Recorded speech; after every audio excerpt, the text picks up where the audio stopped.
This episode is brought to you by LifeLock. The new year brings new health goals and wealth goals.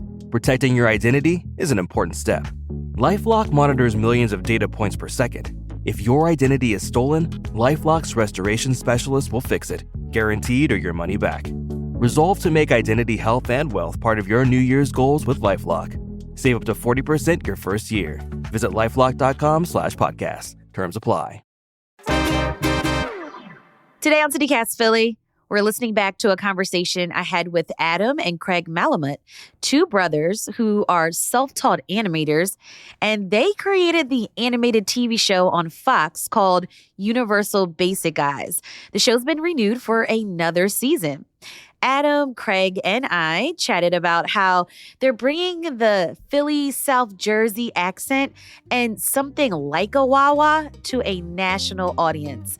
It's Tuesday, January 14th. I'm Trenae Nuri, and here's what Philly's talking about.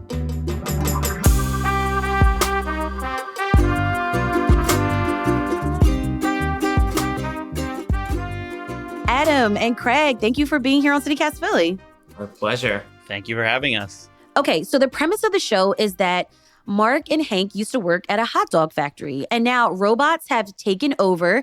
And so they are essentially getting a $3,000 check every month, which is known as Universal Basic Income. And also with that, can you explain how Philly and South Jersey are also main characters in this story? So definitely, we're not real Philadelphians. We are merely South Jerseyans who occasionally would go to sports games in Philadelphia, restaurants in Philadelphia, or the Franklin Institute. So I was a volunteer one summer at the Franklin Institute. I have a confession to make too. I'm half New Jerseyan. Okay. I grew up in North Jersey, so Okay. I'm here with y'all. Okay, fair. There we go. She knows. So growing up, though, I listened to tons of sports radio.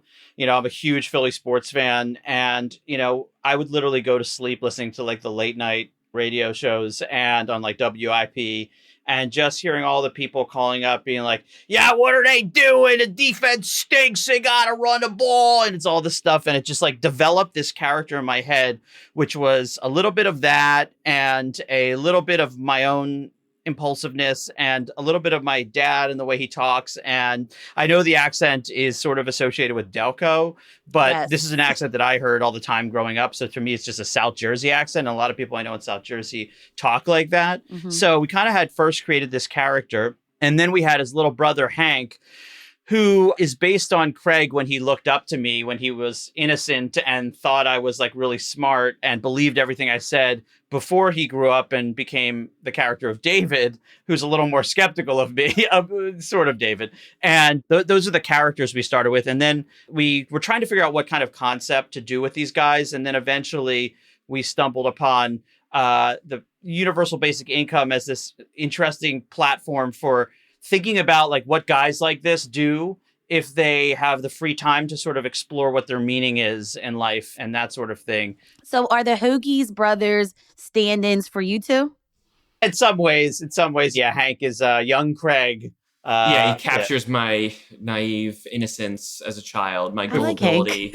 I would believe everything Adam would say. Yeah. He's 6 years older than me, so like, I'd be 9 and he'd be 15 and he'd be getting into all sorts of schemes, and I'd totally buy it hook, line, and sinker because like I didn't know any better. Yeah, like I would have. I always called Craig Hank there. By the way, the name Hank comes from when Craig was a little kid, and Barney was at the mall, and Barney said, "What's your name, little boy?" And Craig said, "Craig," and he's like, "Oh, we have Hank here, Hank."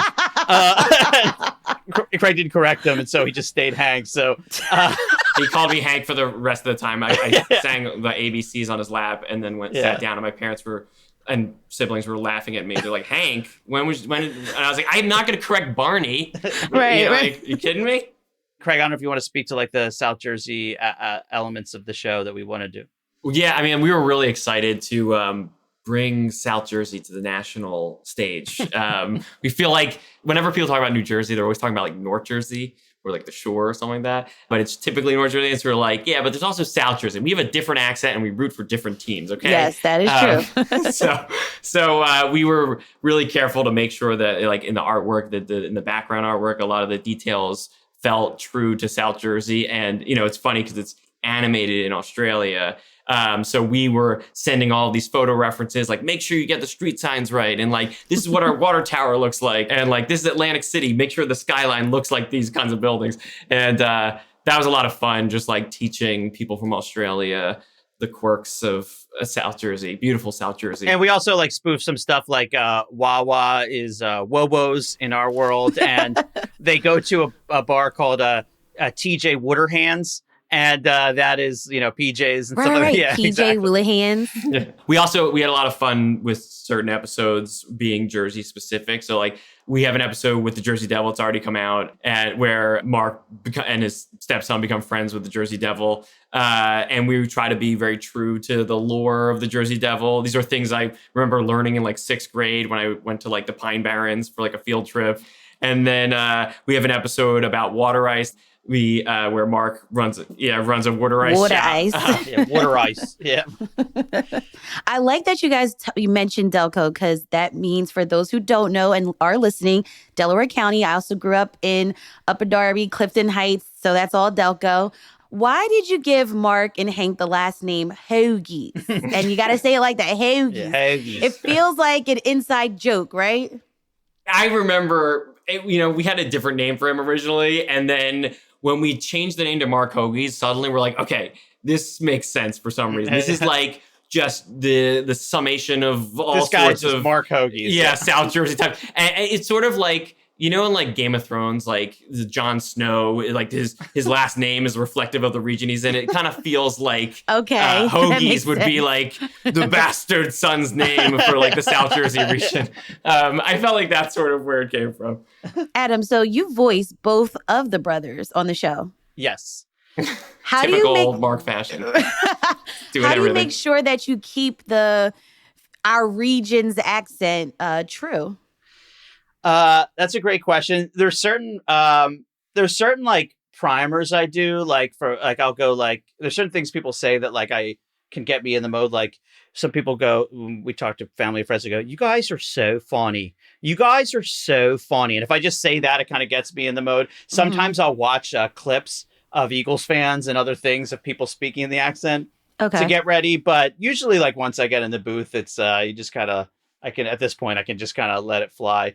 And then with Hank, oh man, I don't know. How do I do the voice? I kind of just go in there and talk. Now, Craig, do you find that like that's offensive at all? Or like you think that's cool? That I'm the dumbest character on the show is based on me? No, it's fine. It was me as a child. That's how I think Craig might be more embarrassed or like that, like, or more offended that when we came to the voice of Hank, Craig and I both did the voice. And Craig's really good at Hank, too. So, like, if something happened to me, he could definitely stand in for Hank. Yeah, I can't do Mark, though. So yeah, Mark I got. But, like, we both recorded Hank, and then we played it to, like, a jury of, like, just, like, a focus group of our friends and said, which one objectively do you like better? And I barely edged him out to get both voices. By, like, one vote. Wow. Yeah, but at the end of the day, I was just like, Adam does a great job with Hank, and I'm not going to just grab this character from him because of selfish reasons. I needed the show to be the best it can be. Yeah. So I play a lot of ancillary, bizarre characters on the show. So I'm like the chimpanzee that, in the first episode that has a robot voice. And I'm like customer number 3 ordering water ice. So check that episode out. Okay. Also, Connor, there's a character that looks just Connor, like Craig named Connor who works at the like UPS store thing. Yeah. So. But most animals I cover. Gotcha. More with the creators of Universal Basic Guys after the break.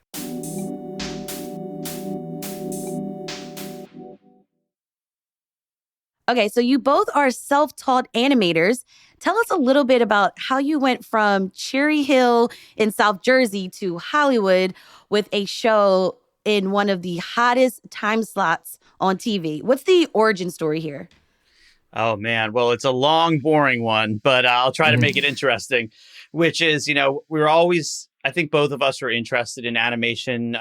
When I was younger, I always did funny voices, or at least I thought they were funny, and I could draw and I could do music and all these things, but I wasn't like the best at any of those things, but I could do a lot of those things. And I thought that cartoons and animation was a way to put that all together and make that sort of a superpower. And I ended up moving to LA, and I worked in like reality TV shows and clip shows. And I was basically just producing on those things. And one day I said, you know what? The reason I came out here was to make cartoons. So I'm going to just teach myself how to animate. I went online. It was lynda.com tutorials, which I think is now LinkedIn Learning or something. And I just did a bunch of tutorials, and it made these horrible cartoons where the heads were just floating around and all they did was talk. And I just recorded myself. And actually the first cartoon that I made that got some traction was Chase Utley and Ryan Howard of the Phillies just talking about how much they love the feeling of hitting home runs. And then the button of it was just that, like, you know what's even better? Grand slams. It was like so dumb. But it got some traction in the Philly area. And that was sort of the start of it. That became a show called Sports Friends, which went on Yahoo Screen. And then Craig joined me. And Craig, you can go from there. Craig, you were a rocket scientist? Not quite. I did study outer space. I did astronomy in college, and I was thinking of going on to study that full time or do something related. But Adam had sold this Sports Friends series, and animation takes so much time. It's so labor intensive, and he quickly learned that when he had to deliver 6 episodes in a short amount of time. So he was like, Craig, he's like, here's the login for all the online tutorials. Like, just teach yourself how to draw backgrounds. And so I ended up putting backgrounds and helping him out. And eventually, when I graduated, he was like, why don't you come out to LA? We got picked up for a second season, and we can make the second season together. And that was sort of like my crash course in animation with Adam. And then from there, we made some other series. We made Game of Zones for Bleacher Report, and that ended up taking off. And at Bleacher Report was really where we honed our skills a lot more and became a little more professional. We hired real animators to help us make the show, and we were focusing more on the writing and the voice acting and the directing. And that became sort of a training ground for us to eventually become showrunners on the show we're at today. We were able to kind of learn every part of the process on a smaller scale, making a web series. And then we were able to take the leap in around like 2020 to television. Is Universal Basic Guys the most prominent portrayal of the Philly region in a cartoon form ever? Is this like the first time we're getting a Philly cartoon family? Well, I'll say that like it's definitely represented in TV with Abbott Elementary and Always Sunny and a bunch of other Mayor of Easttown. Yeah, Mayor of Easttown. But as far as cartoons, I don't know of any. And part of the reason we were excited to make this is like we always find that even on a lot of these shows, like they don't kind of capture that Delco accent, and that's kind of, or like a South Jersey accent and so we wanted to make sure that it sounded like the way we hear the area. And as far as I know, I don't know any other cartoons that take place in the region, but I could be wrong. So I wasn't surprised when I heard you say earlier that you grew up listening to sports radio. An episode that aired this past season was all about this head coach of the Philadelphia Eagles, and he's in the hot seat. We have a clip of Mark and Tammy taking their neighbor David to his first Eagles game.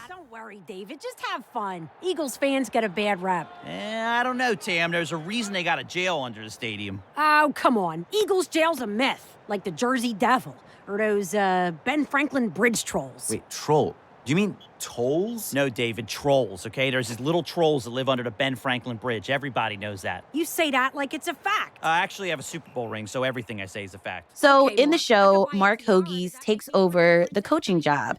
And what I love about this episode is that Mark is like in this moment living out basically like every Eagles fan's dream, right? And he's like, he sounds like that Eagles fan on sports radio. He's demanding that the team plays tougher and runs the ball.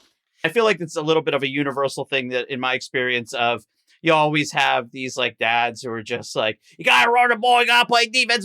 All these armchair coaches. And this is the idea. Yeah. What happens when a guy like this actually gets to take the reins for a little bit? So The storyline features the Eagles jail, and it's a holding cell that basically used to be there at the vet. There's a Giants fan dying in the Eagles jail.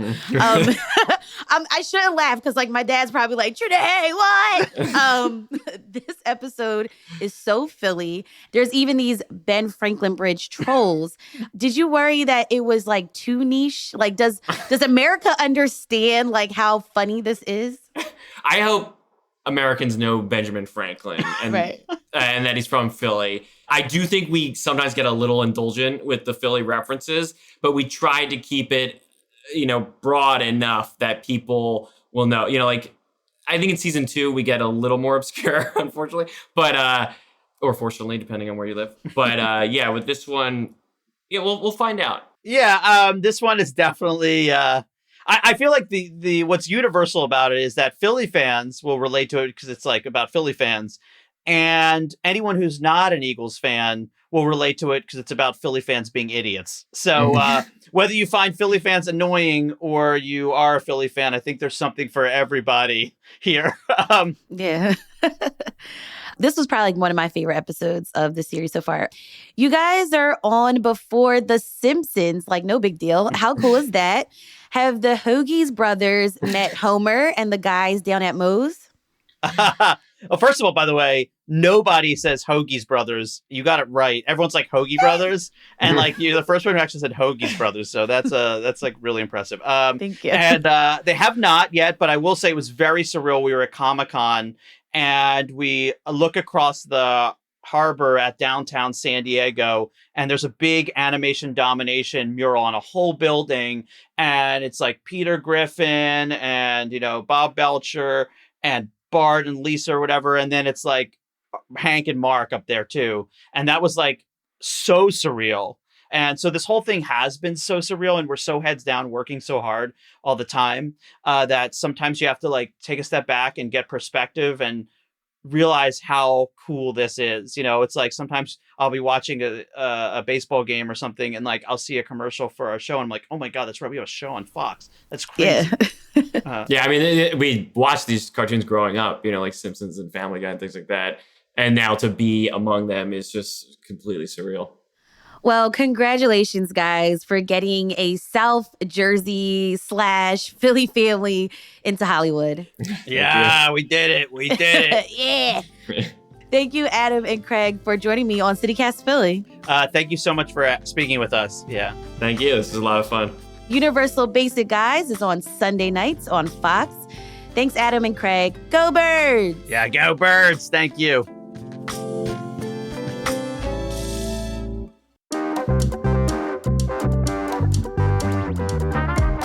That's all for today here on CityCast Philly. If you enjoyed this episode about Universal Basic Guys on Fox, tell a friend and watch an episode. Rate the show, leave us a review, and hit that subscribe button. Be sure to sign up for our morning newsletter, Hey Philly, to learn more about what else Philly's talking about. We'll be back tomorrow morning with more news from around the city. Bye.